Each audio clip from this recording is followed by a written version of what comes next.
Good morning. So it's the day after Christmas and it's a Saturday, so I let myself sleep in. And now all the kids are awake. So if you hear noise in the background, that's why, because it's not as early as usual. All right.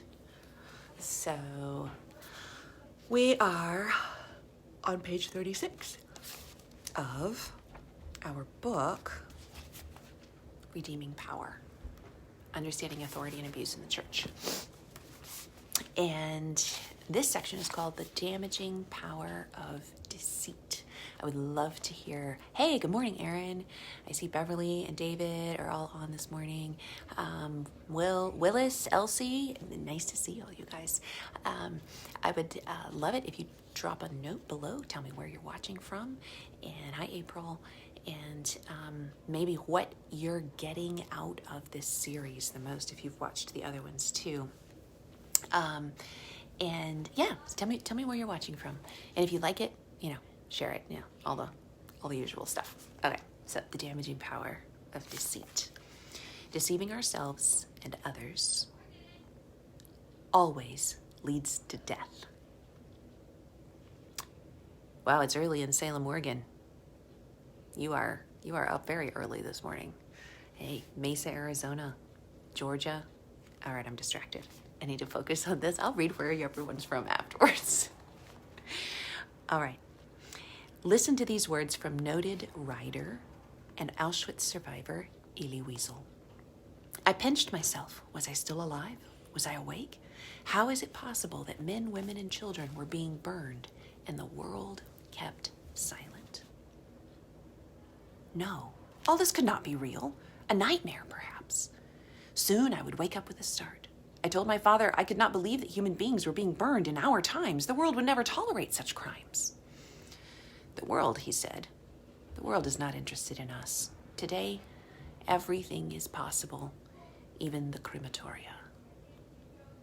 Everything is possible, said the father to his 15-year-old son as they sat in a concentration camp. It was indeed possible for human beings to burn children and vulnerable adults and for no one to help. You see, if we look further back, we find in Jeremiah and other places that the Israelites sacrificed their children to the fire. Why? To appease God, as they saw him, to stay in his good graces. They sacrificed their children to the Canaanite god Moloch. In their twisted thinking, they did what the God of Israel forbade them to do in order to earn his favor, to please him. The Nazis were not the first to burn children. God's people did so long before. I have stood in Auschwitz beside those ovens where children and other vulnerable people were thrown. And why were they thrown there? For the sake of purity. Purity. For us to be pure, we must get rid of certain kinds of humans. We must silence them, eliminate them, because they are a threat to our purity and our prosperity. It is a staggering deception. Yet is that not what we do when we cast truth-telling victims of abuse from our midst and label them disruptive? There's a lot of noise in the background this morning, isn't there? Is that not what we do when we divorce ourselves from another ethnic group, deeming them unlike us? We throw them in the ovens of shame, less than, isolation, liars, dirty, and many other labels. I have been to Rwanda, where those who were called cockroaches needed to be destroyed so the people could be purified. As if people... Hold on just 1 second. Hey guys, can you shut the door, please? Can you guys shut the door, please? You get some real life after the kids wake up this morning. Yay. Hold on a second. I'm going to shut it myself. You know what? It might be faster to just keep going. Okay. It's quiet. I have been to Rwanda, where those who were called cockroaches needed to be destroyed so the people could be, quote, purified. As if people could be purified by slaughtering precious souls God himself had made. And have we not done the same with the machine of slavery, lynching, beating, isolation, and humiliation? Have we not done it with indigenous peoples whom we've labeled dirty and put behind fences? Any group of people that names the name of Christ and then does such things creates a place of death. Contemplate the church's many deceptions regarding those seen as less than in various ways. As we will see, deceptions are systemic, meaning entire human systems perpetrate lies as truth. We believe our denomination or our church has the only correct doctrine. We believe our race is superior and needs to be protected above others at all costs. We believe only one gender, one race, one group is capable of holding power. We are right, and everyone else is somehow substandard. Virulent deceptions that destroy lives and entire nations are clung to as truth. If you doubt this, hang out on Christian social media for just a week. We see an example of systematic deception in the way the church has bought into lies about race and is yet not even aware of the depth of those deceptions and their ongoing damage. We have utterly deceived ourselves into thinking that separateness from others who are some way unlike us is good. And the people of God, whom He will one day unite, have yet to see the damage done to those who were battered and enslaved in God's name, and how that damage is still running down through the generations. Another place the church is involved in systematic deception is in our unwillingness to stand up for the victims of abusive power. The Houston Chronicle exposed systemic deception in the Southern Baptist Convention regarding decades of ignoring and hiding countless acts of abuse and rape, sexual abuse and rape, and protecting the perpetrators. Those deceptions are still being uncovered. The damage to victims is immeasurable. There is harm done to us as well, because anytime we deceive ourselves, we do damage to our lives and to our souls. All these things were carried out using God's house and God's words to sanction the deceptions, the behaviors, and the cover-up of evils. Every time we deceive ourselves into thinking that what God calls evil is in fact good, something dies. With slavery, those in power killed many human beings, along with things such as dignity, choice, flourishing, voice, and love. The act or cover-up of abuse kills as well. It kills hope, safety, trust, dignity, and love. G. Campbell Morgan says this: sanctuary means having no complicity with anything that makes sanctuary a necessity. I'm going to read that again. Sanctuary means having no complicity with anything that makes sanctuary a necessity. The church and the individuals in it have been complicit with horrific things that call for sanctuary. We are called to be a sacred place for the vulnerable. We have often chosen to be a safe place for the powerful and have deceived ourselves into believing that God would call that good. Not only is deception contagious and systemic, but it is easily passed down through the generations. This means that the church's failure both crushes present victims and harms generations to come. The church, God's instrument, which was meant to use its power to pour out blessing through the ages, becomes a machine for deceptions that are passed on again and again. Personal and social identity are formed during the developmental years by parents and extended family, those with power in a child's life. These identities can be lies. A little girl can grow up utterly deceived about what it means to be female. She may learn that females are trash, sexual objects to be used on a whim, or stupid. If she voices a thought, she will be humiliated. Or she may learn that she is precious and that she is to be nurtured well and safely so she can learn and grow and become the woman God means her to be. Her mind is developed. She learns strength and is encouraged to have a voice. Likewise, a little boy can grow up nurtured and loved. He can be taught kindness and shown that strength of any kind is to be used to bless others. Or he can be taught that he has power to use for whatever suits him, and that rage is an interpersonal skill, and that he should do whatever it takes to get whatever he wants. The abuse of women and children, hatred and violence toward other ethnic groups, condemnation of all who believe differently, and many other lies are often passed down through the generations. Deceptions that God hates become beliefs tightly held and treated like a rock on which to stand. Humans find sanctuary in lies rather than God himself, who is the God of truth and light. I don't know if we have time to read one more. Do you want me to read one more section? The next one is pretty short. I'll go ahead and do it because I want to end on a positive note. Thank you. Can you shut the door? Can you shut the door? Thanks.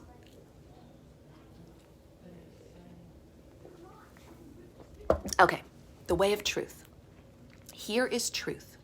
John tells us in his first epistle that those who do not love abide in death. Everyone who hates their brother or sister is a murderer. Whoever sees their brother or sister in need and closes their heart against him or her, how does the love of God abide in them? Let us not love with word or tongue, but in deed and truth. That's 1 John 3, 14 and 15, and 17 and 18.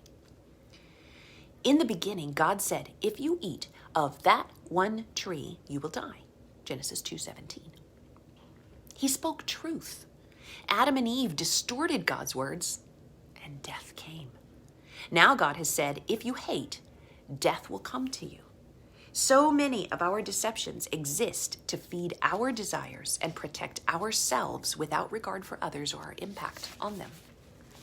The Greek word for hate in this verse means to kill, but it can also mean to spit on someone in your heart.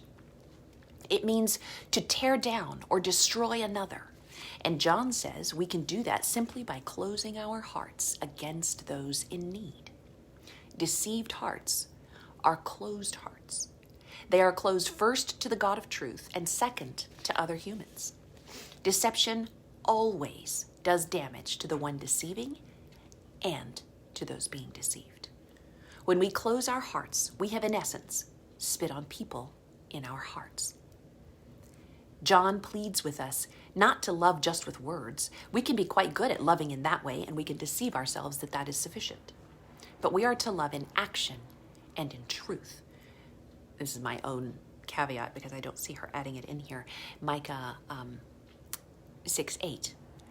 I have shown you what is good, to do justly, to love mercy, and to walk humbly with your God. That means not doing mercy and loving justice, kind of loving it in name, but actually just doing mercy. It means doing justice, which becomes and it flows out of a love of mercy. Because if you do justice, that is merciful to the victim, and it is also ultimately merciful to the perpetrator. Because doing justice is the best way to potentially bring them to salvation and repentance. Getting away with it does neither of those. Okay, when we close our hearts, we have in essence spit, in action and in truth. I have to find my spot again. That means we are to match God's standard of both love and truth. It means we will not deceive ourselves or others and will be people of truth all the way through. In other words, we will have integrity, the opposite of deception. The word integrity comes from integer, which means whole. It refers to something that is the same all the way through. I actually wrote a book on that. It's called One Face, Shed the Mask, Own Your Values, and Live Wisely. It's in my book list on wilderness2wild.com with all the books. But I did not know that until just now. I wish I had known that when I wrote that book. Integrity comes from integer, which means whole. It refers to something that is the same all the way through. John says to the people of God, do not capitalize on talking, which is very often our vehicle for deception. Instead, love with deed. Deed implies hard labor, hard work, and love with truth without deception. What John is describing is using your power to bless. Loving by our actions and with truth means our lives will be a blessing to those around us. Now note, if someone is causing harm to others, it is a blessing to stop them. So this does not mean that you only do nice things for others as the world would define nice. It means doing right, doing justice. Deception is the antithesis of love. When we deceive, it is obviously the antithesis of truth. We have not spoken truth to ourselves, nor have we given it to others. The fruit of deception is damage to the self and then to others, such as our families and churches and nations. God said, "We shall surely die if we eat that fruit." Listen to Jeremiah again. "I weep day and night for the slain of the daughter of my people. They have bent their tongues for lies. They are not valiant for the truth on the earth. Everyone will deceive his neighbor and will not seek the truth. They have taught their tongue to speak lies. Your dwelling place is in the midst of deceit. Though through deceit they refuse to know me, says the Lord." Jeremiah 9, 1, 3, 5, and 6. Deception of any kind or size brings death. It has been so from the beginning.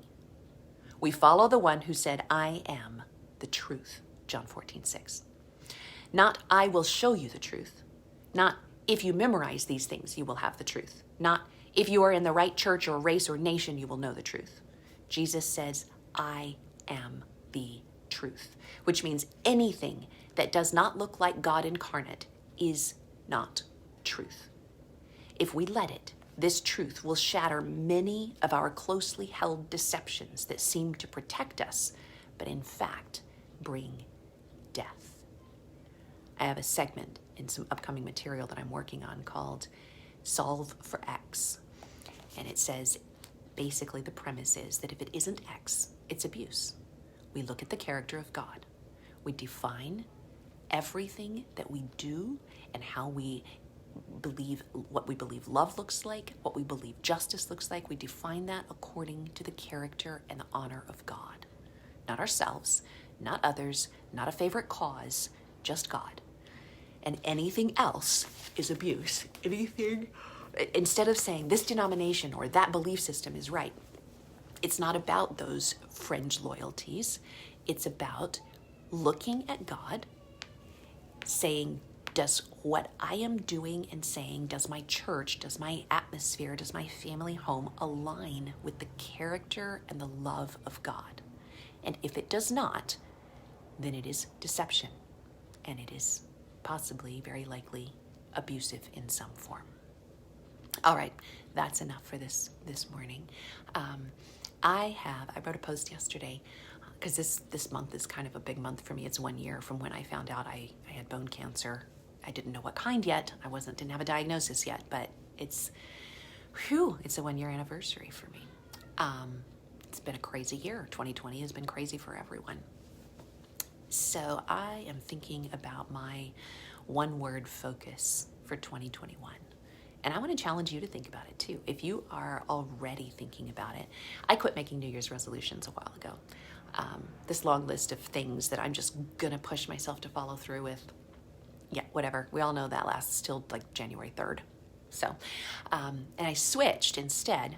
I'm going to do actually a separate video about this, but I switched instead to doing, just choosing a word that aligns with the philosophy of what God is leading me toward for this year. And then everything else, I try to align with that as my focus for the year. This year, in 2020, it was single-minded, which worked really well for me. I'm trying to decide what it's going to be for next year.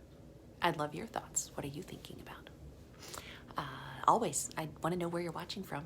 And if you've loved this and you've hung out with me this long, please hit share and pass it forward to someone else who needs to hear this amazing message about truth and deception and healing. And I hope you have a really, really great day after Christmas.